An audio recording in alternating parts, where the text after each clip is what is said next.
नमस्कार। राजस्थान की तमाम फटाफट खबरों में आपका स्वागत है। राजस्थान की खबरों के लिए आपसे निवेदन कि यदि आपने हमारे चैनल को सब्सक्राइब नहीं किया है तो राजस्थान की खबरों के लिए आपके अपने चैनल को सब्सक्राइब करना ना भूलें। आप सब्सक्राइब करते हैं तो हमें हिम्मत होती है सही और सच्ची खबरें आप तक पहुंचाने की। तो सब्सक्राइब करें और बढ़ते हैं राजस्थान की बड़ी खबरों की ओर। राजस्थान की बड़ी खबर, यूडीएच मंत्री झावर सिंह खर्रा के बयान से स्पष्ट हो गया है कि भरतपुर, बीकानेर, पाली, अलवर एवं उदयपुर नगर निगम 16 नगर परिषद और 28 नगर पालिकाओं में इस साल चुनाव नहीं हो सकेंगे, जबकि निकायों का कार्यकाल नवंबर में पूरा हो रहा है।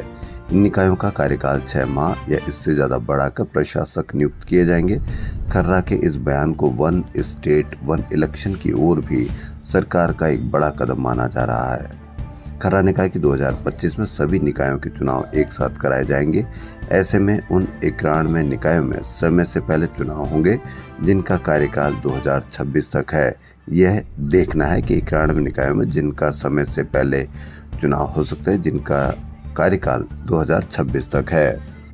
वहीं जयपुर, जोधपुर एवं कोटा सहित 56 निकायों में चुनाव समय पर होंगे। वहीं जयपुर, जोधपुर एवं कोटा निकाय फिर से एक होंगे।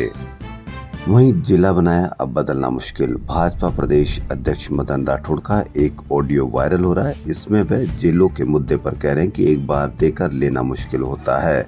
उन्होंने 2 दिन पहले भीलवाड़ा में कहा था कि 6-7 जिले रद्द किए जाएंगे। अब कह रहे हैं कि जिला बनाया अब बदलना मुश्किल है। अब देखना यह है कि जिले कम होते हैं या उतने ही रहते हैं, क्योंकि ये बहुत बड़ा मुद्दा था कि जिले ज़्यादा बना दिए गए, जबकि हमसे कई छोटे राज्यों में हमसे ज़्यादा जिले हैं। यूडीएच मंत्री झावर सिंह खर्रा ने 24 घंटे में जयपुर को खुशखबरी देने की बात कही थी, लेकिन इसका उल्टा हुआ। हेरिटेज निगम मेयर मुनीश गुर्जर को बुधवार शाम डीएलबी उप निदेशक विनोद पुरोहित ने नोटिस जारी कर दिया। इसमें 3 दिन में पक्ष रखने को कहा है। तब तक जवाब नहीं आया तो निलंबन तय है। जवाब आने पर भी निलंबन तय माना जा रहा है। हेरिटेज निगम में 100 पार्षद है। कांग्रेस का 46 पार्षद और 9 निर्दलीयों के साथ बोर्ड है। भाजपा के 42 पार्षद है और 2 निर्दलीय 7 हैं। मेयर के बर्खास्त होते ही 99 रह जाएंगे और बोर्ड बनाने के लिए 50 पार्षद की जरूरत होगी। वहीं कांग्रेस के 10 पार्षद भाजपा के शीर्ष नेतृत्व के संपर्क में हैं, जिनकी भाजपा में शामिल होने की पूरी संभावना है। मेयर मुनीश को नोटिस देने के बाद अब अगला मेयर कौन होगा, इस पर अभी निर्णय नहीं हो पाया है। माना जा रहा है कि 2 दिन बाद मुख्यमंत्री वचनलाल शर्मा के आने के बाद ही इस पर निर्णय होगा। मेयर किशन पोल विधानसभा से जातिगत आधार पर बनाया जाएगा। जिनकी चर्चा चल रही उनमें कुमाऊं समाज की कपिला कुमाऊत, ललिता जायसवाल और कुसुम यादव व माली समाज की बरखा सैनी के नाम शामिल है। जयपुर में ओबीसी की ये 2 ही जातियां बहुसंख्या में है।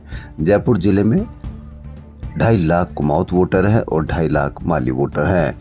इसमें से भी संघ पृष्ठभूमि से कपिला कुमाऊत का नाम है, जो पूर्व विधायक व सांसद की पहली पसंद बताई जा रही है, क्योंकि कपिला के पति विजयपाल ढूंढाड़ परिषद के अध्यक्ष और पिछले 40 साल से संगठन व पार्टी का झंडा उठाए हुए हैं। अब देखना यह है कि मेयर कपिला कुमाऊत बनती है या किसी और को ये पद दे दिया जाता है, जबकि कुमाऊत समाज का वोटर हमेशा से भाजपा का वोटर रहा है। अब देखना यह है कि भाजपा कपिला कुमाऊत को मेयर बनाकर कुमाऊत समाज को खुश करती है या नाराज करती है। हेरिटेज निगम मेयर मुनीश गुर्जर के खिलाफ अभियोजन स्वीकृति मिलने और उन्हें पद से हटाए जाने की बात सामने आने के साथ ही गुर्जर समाज उनके पक्ष में उतर आया है। गुर्जर समाज के साथ आए अन्य समाजों ने भी राज्य सरकार से मुनीश गुर्जर प्रकरण की उच्च स्तरीय जांच की मांग की है। इस बार मानसून में जमकर पानी बरसा। शुरुआती धीमी रहने के साथ ही जुलाई मध्य से दोबारा एक्टिव हुआ मानसून लगातार बरस रहा है। पुराने आंकड़ों के अनुसार बीते 30 साल में ऐसी बारिश पहली बार देखने को मिली है। इससे जिले के बांधों की झोली पूरी तरह से भर गई है। हालांकि रामगढ़ बांध और कालक सागर सूखे ही रह गए हैं। शहर के 5 इलाकों में से 4 में असामान्य बारिश रिकॉर्ड दर्ज हुई है। जयपुर जिला प्रभारी संसदीय कार्य मंत्री जोगाराम पटेल ने बुधवार को कलेक्ट्रेट में बजट घोषणाओं को लागू करने को लेकर विभिन्न विभागों की समीक्षा बैठक ली।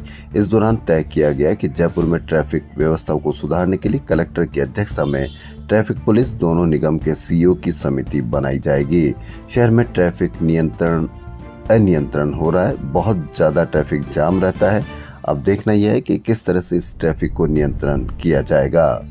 जयपुर कमिश्नरेट में अगस्त माह में स्नैचिंग, वाहन चोरी, नकबजनी, साइबर क्राइम व दुर्घटनाओं सहित कुल 2169 मामले दर्ज हुए। एरिया वाइज देखें तो मुरलीपुरा में सबसे ज्यादा वाहन चोरी की 37 वारदातें हुई। इसके अलावा सांगानेर में स्नैचिंग की 9 और नकबजनी की मालपुरा गेट में 12 वारदात हुई।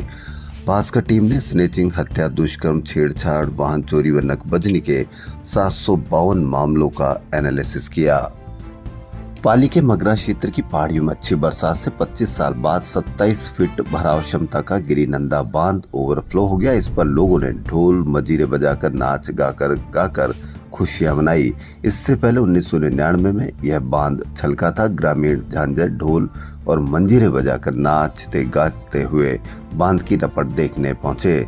महिलाओं ने मंगल गीत गाए। इसके बाद विधिवत पूजा करके पानी का स्वागत किया गया। हालांकि प्रशासन ने बांध पर जाने के लिए रास्ते बंद करवा दिए हैं ताकि कोई हादसा न हो। राजस्थान के सीएम भजनलाल शर्मा व डिप्टी सीएम प्रेमचंद बैरवा ने बुधवार को जापान के टोक्यो में नामचीन उद्योगपतियों से मुलाकात की। मुख्यमंत्री ने उन्हें राजस्थान में निवेश के लिए आमंत्रित किया। साथ ही उन्हें जापानी भाषा में अनुवादित श्रीमद् भागवत गीता की प्रति भी भेंट की। नई दिल्ली स्थित प्रगति मैदान में आयोजित समारोह में जयपुर रक्स को सम्मानित किया गया। उन्हें बेस्ट हैंडीक्राफ्ट, हैंडलूम रिटेलर और social entrepreneur of the year के खिताब दिए गए। शहर में होटल मैरियट में कंपनी ने सफलता का जश्न मनाया। ये दोनों अवार्ड इनोवेशन और सोशल इम्पैक्ट के लिए दिए गए हैं। जयपुर में जब्त 350 मूर्तियों को विरासत म्यूजियम में शिफ्ट कर दिया गया है, जहां पर आम जनता म्यूजियम खुलने के बाद इनको अब देख सकेगी। दरअसल अंतर्राष्ट्रीय मूर्ति तस्कर से साल 2003 में ये मूर्तियां बरामद हुई थी। कोर्ट के आदेश के बाद अब इनको म्यूजियम में शिफ्ट करने का काम शुरू हो चुका है। वहीं रालसा की ओर से मोटर एक्सीडेंट के मामलों में जल्द निस्तारण व पक्षकारों को क्षतिपूर्ति राशि देने के लिए जारी नई गाइडलाइन 2024 के संबंध में एमएससीटी मामलों के वकीलों का कहना है कि ये गाइडलाइन संशोधित अधिनियम के प्रावधानों के अनुसार नहीं है। एमएससीटी मामलों के अधिवक्ता प्रदीप सिंह चौहान व अधिवक्ता विनय माथुर ने बताया कि रालसा की क्षतिपूर्ति के लिए दी गई गाइडलाइंस यह निर्देशित सारणी के अनुरूप नहीं है। ऐसे में रालसा गाइडलाइन की प्रस्तावों से इन मामलों में राजीनामा होने की संभावनाएं भी प्रभावित हो सकती है। भारतीय जनता पार्टी पीएम मोदी के जन्मदिन, पंडित दीनदयाल उपाध्याय की जयंती और गांधी जयंती के उपलक्ष्य में 17 सितंबर से 2 अक्टूबर तक सेवा पखवाड़ा मनाएगी। सेवा पखवाड़े के लिए भाजपा प्रदेश अध्यक्ष मदन राठौड़ ने भाजपा के 5 वरिष्ठ कार्यकर्ताओं की प्रदेश टोली गठित की है। चिकित्सा विभाग में प्रक्रियाधीन फार्मासिस्ट भर्ती 2023 की अंतिम सूची जारी करवाने की मांग को लेकर बुधवार को अभ्यर्थियों ने 2 स्थानों पर प्रदर्शन किया। अभ्यर्थी स्वास्थ्य भवन पर एकत्रित हुए और यहां प्रमुख चिकित्सा सचिव से मिले, लेकिन भर्ती को लेकर कोई ठोस आश्वासन नहीं मिला तो अभ्यर्थी सीफू के कार्यालय के बाहर पहुंच गए। यहां प्रतिनिधि मंडल को सीफू के निदेशक से मिलने का मौका मिला। वार्ता के दौरान उन्हें आश्वासन दिया गया कि फार्मासिस्ट भर्ती 2023 में आई परिवेदनाओं का जल्द से जल्द निस्तारण किया जाएगा। उसके बाद धरना समाप्त हो गया। पूर्व सीएम अशोक गहलोत ने कहा कि राजस्थान में लगातार जारी तेज बारिश, अतिवृष्टि व बाढ़ के चलते खरीफ फसलों को अब नुकसान पहुंच रहा है। लिहाजा गहलोत और कांग्रेस पार्टी ने सरकार से प्रभावित किसानों की आर्थिक मदद करने की मांग की है। गहलोत ने इसके लिए सरकार से तुरंत विशेष गिरदावरी की मांग की है।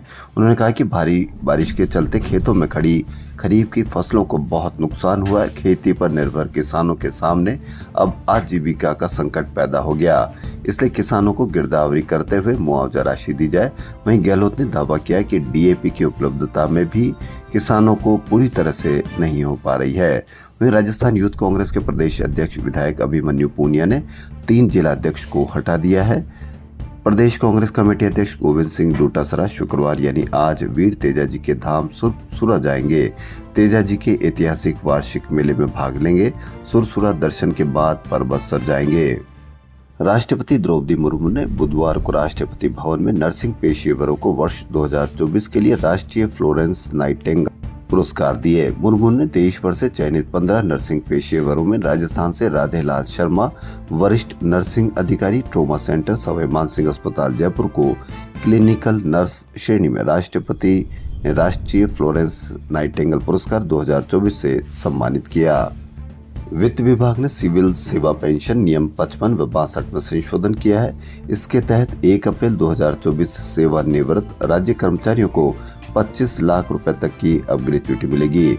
अभी नियमों के तहत अधिकतम 20 लाख रुपए तक की राशि ही मिलती थी। इसी प्रकार 1 अप्रैल 2024 से कर्मचारी की विधवा के लिए भी नियमों में संशोधन किया गया है। पहले किसी कार्मिक की मृत्यु होने पर उसकी विधवा को 7 वर्ष या उस कर्मचारी की 67 वर्ष आयु तक बढ़ी हुई फैमिली पेंशन मिलती थी।